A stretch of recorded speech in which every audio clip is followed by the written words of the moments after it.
Vous êtes en ligne avec nous, Bon. président de l'Association pour le droit à mourir dans la dignité. Vous diriez quoi, alors, au-delà de l'aspect de la dissolution, qu'il y a aujourd'hui des tergiversations parce que finalement, bien, le gouvernement a changé, la majorité a changé, l'arrivée de la droite, y compris la plus conservatrice, au sein du gouvernement de François Bayrou, lui-même peut-être pas tout à fait sur la même ligne, c'est un secret de polichinelle qu'un Gabriel Attal, par exemple, sur ces questions. Ça complique les choses? Vous avez raison, le gouvernement a changé, ça n'a échappé à personne, mais c'est surtout le Premier ministre qui a changé. Et François Bayrou a décidé de mettre à la poubelle finalement tout le travail qui avait été réalisé depuis des années, depuis la fin de la Convention citoyenne, depuis le projet de loi, depuis les discussions à l'Assemblée nationale, discussions arrêtées brutalement par la dissolution, par une décision simple, c'est je prends le texte tel qu'il existait, je le chiffonne, je le coupe en deux.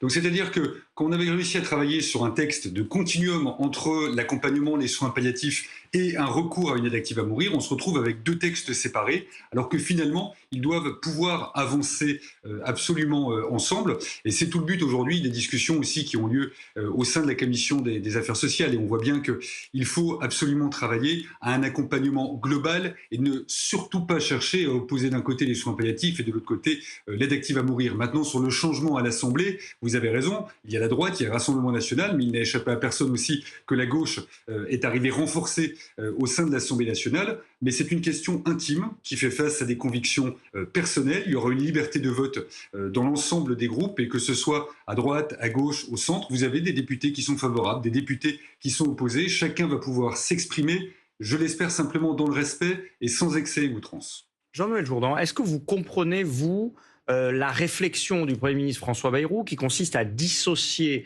d'une part la question des soins palliatifs, alors que justement Jonathan Denis nous disait à l'instant que c'était très très lié, d'autre part de la question de l'euthanasie, du suicide assisté?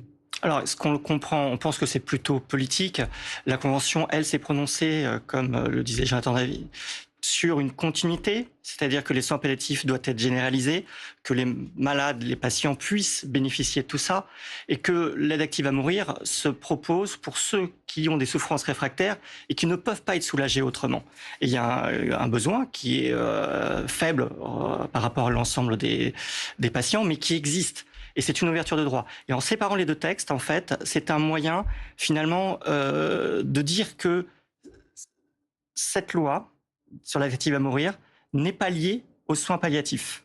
Et on se retrouve obligé à choisir qu'il y ait un texte qui soit adopté, celui sur le soin palliatif, et puis justement que l'autre le soit pas. C'était pas pour forcer la main des députés? Alors c'est pour amener un débat en fait qui soit complètement décorrélé de des discussions qu'on a pu mener au sein de la Convention, où on a vraiment pensé de façon globale et que ces soins palliatifs soient le socle sur lequel se grève justement l'aide active à mourir.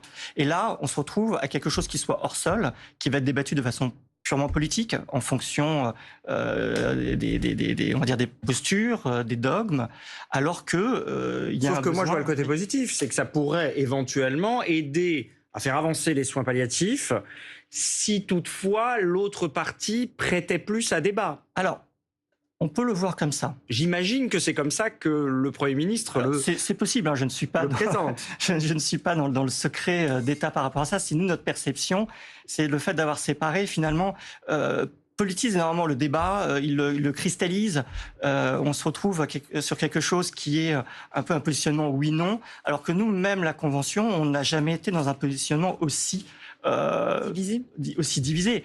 Et on a des gens qui sont passés du oui au non durant les échanges. Même au sein du oui, on avait 19 modèles différents qui étaient proposés. C'est-à-dire que la réflexion, elle est globale. On n'est pas dans un sujet sur lequel on peut décider du jour au lendemain oui, non. On est quelque chose de sensible, une loi en plus qui continuera d'évoluer sans doute derrière, mais c'est une ouverture de droit qui nous semble absolument nécessaire actuellement. Jonathan Denis, en fait, cette loi n'existe pas encore en France, c'est-à-dire qu'on ne peut pas choisir notre mort?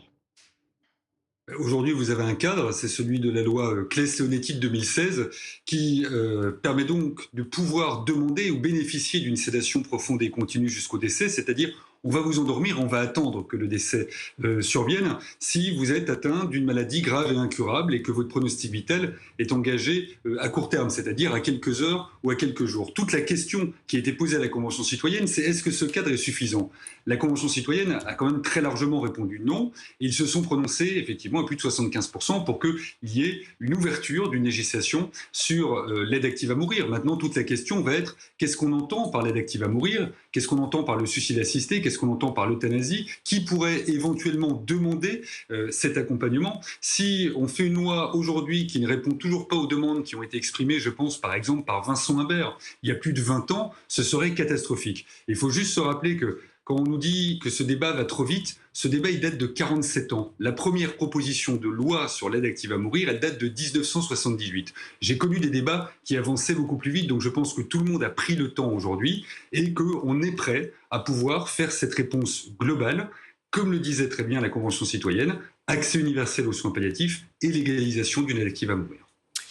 Justement, vous parliez de ces familles qui attendent certaines désespérément une solution. Je propose d'entendre le témoignage de la famille Danielou, qui était notre invité tout à l'heure.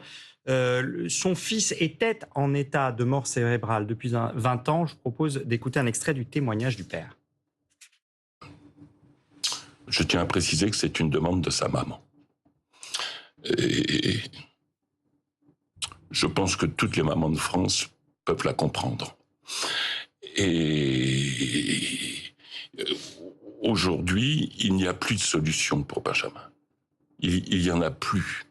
Il n'y a plus d'espoir. Et je voulais faire ce parallèle avec le monde animal. On est beaucoup moins cruel avec le monde animal, à savoir que des associations se sont battues, et à juste titre, notamment pour que l'abattage dans les abattoirs soit humain.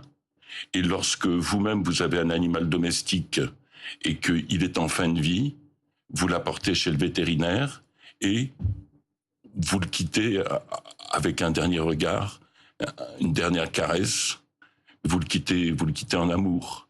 Et aujourd'hui, vous ne pouvez pas le faire avec un être humain. La seule mort qui est possible, c'est, j'emploie le mot à dessein, c'est le laisser crever. À savoir qu'on le prive de nourriture et d'eau jusqu'à ce qu'il meure. Et je pourrais vous citer, mais je n'ai pas le temps, des exemples de sédation prolongée et continue, comme ils appellent, ou privation de soins, quel bel euphémisme, qui sont de vrais scandales. Et moi, je pose la question, est-ce que arrêter la souffrance de quelqu'un et de ses proches, c'est pas plus un soin que de le priver de nourriture et d'eau jusqu'à ce qu'il meure? Qui accepterait qu'un de ses proches meure? Mais c'est une agonie mais atroce. Et ça, nous ne le voulons pas. Alors, on va nous dire, mais vous avez la solution belge. Nous l'avons tenté, la solution belge, dans la plus grande discrétion. Elle nous a été refusée. Alors on nous dit, mais oui, mais vous avez la Suisse. Les gens se trompent. Il n'y a pas d'euthanasie en Suisse. Il n'y a que du suicide assisté. Et si le patient ou la personne concernée ne peut pas prendre sa pilule, ne peut pas boire son breuvage ou ne peut pas elle-même appuyer sur la seringue, vous n'êtes pas éligible en Suisse. Voilà le témoignage évidemment très fort de Maxime Danielou. Son fils est en état de mort cérébrale depuis 20 ans. Jean-Noël Jourdan, il y a beaucoup de choses qui sont dites. Il y a une chose très forte, après on viendra aux modalités. Il dit finalement, on n'est plus humain avec les animaux. Est-ce que vous reprendriez ce genre de formule à votre compte? C'est-à-dire que finalement, c'est vrai qu'on abrège souvent les souffrances des animaux alors qu'on laisse dépérir les êtres humains. Oui, alors il y a peut-être aussi le cadre culturel, c'est-à-dire que la souffrance a été longtemps associée comme quelque chose d'inhérent à l'existence humaine. Je reprends la maxime de La Fontaine qui disait « plutôt souffrir que mourir, c'est la devise des hommes ».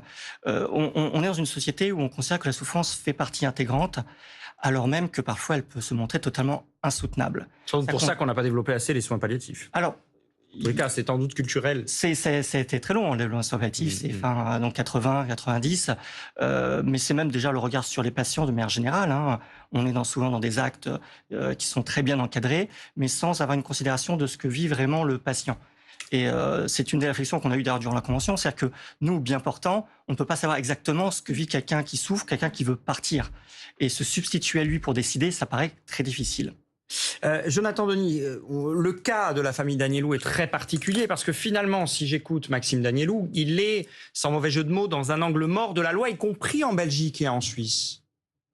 Oui. Mais monsieur Danielou, la loi telle qu'elle risque d'être votée ne répondra pas du tout à la demande exprimée par monsieur Danielou, puisque on a totalement ignoré, par exemple, du texte les directives anticipées, c'est-à-dire que même si son fils avait rédigé des directives anticipées, aujourd'hui il ne pourrait pas être accompagné dans le cadre de l'aide active à mourir.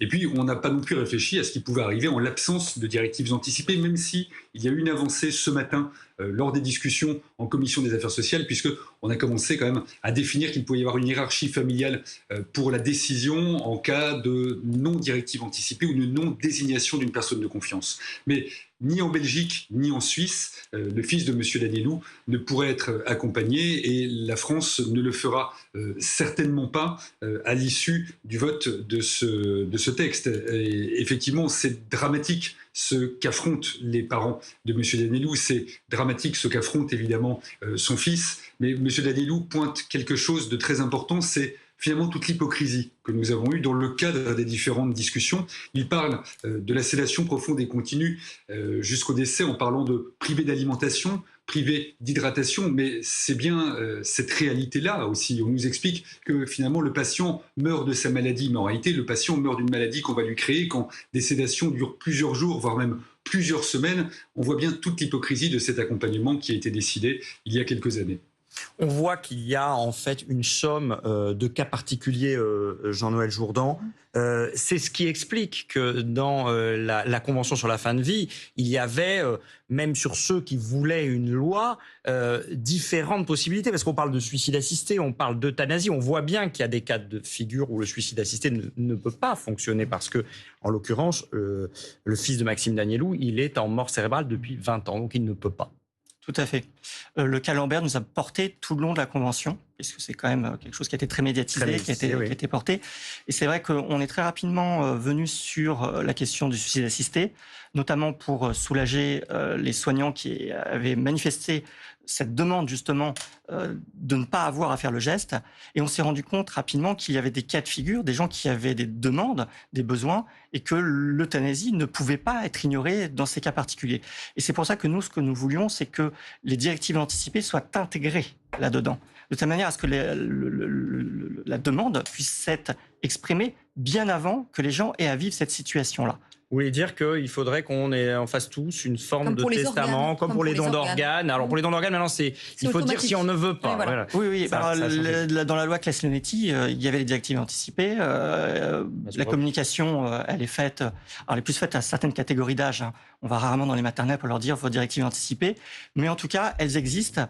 Et il serait bien justement qu'elles soient complètement intégrées dans cette nouvelle loi afin qu'on puisse exprimer cela et pas uniquement au moment où la situation se présente. Et donc c'est non pour le moment, ça ne fait pas partie anticipés, c'est pas possible d'anticiper effectivement ce genre de cas. Alors, si on prend c'est pas retenu par la loi, c'est ça hein. Si on prend la proposition de loi qui a été faite donc, par Olivier Falorni, oui. Il y a la demande doit être faite écrite et réitérée. On voulait qu'elle soit réitérée parce qu'on veut aussi que la personne puisse avoir le droit de changer d'avis. On veut que ce soit un ultime droit, un ultime choix. Jonathan Denis, il y a aussi la conscience des médecins. Certains soignants sont toujours hostiles au suicide assisté. Ils disent « j'ai fait des études pour soigner les gens, pas pour mettre fin à leur jour ». Vous l'entendez ça ? Ils le disent différemment. Ils disent la main qui soigne, ce n'est pas la main qui tue. Non, parce qu'on préfère être dans l'excès quand même sur certaines choses. Mais j'entends, ils ont des convictions. On peut entendre leurs convictions. Mais il faut entendre les convictions de chacun. Personne n'a de vérité dans ce débat. Personne ne peut avoir des certitudes. Il peut y avoir des convictions, elles doivent s'exprimer. Ces convictions peuvent être d'ordre éthique, philosophique, religieuse, peu importe. Nous devons respecter les convictions de chacune et de chacun dans ce débat. Et vous savez, quand je parle de cette loi, je dis que c'est une loi républicaine que nous devons voter, une loi de liberté, d'égalité, de fraternité et même de laïcité. Quand je parle de liberté, il y a la liberté évidemment des soignés, mais je ne peux oublier la liberté de conscience des soignants. Aucun soignant, aucun ne sera obligé d'accompagner dans le cadre d'une aide active à mourir. Absolument aucun. Mais quel est ce principe dans notre République qui doit obliger des patients à devoir souffrir le plus possible sans pouvoir être accompagnés dans leur choix? Moi, je souhaite qu'il y ait cette grande loi de liberté, mais qui respecte absolument tout le monde. Un droit qui n'est pas un devoir et un droit qui n'enlève absolument rien à personne.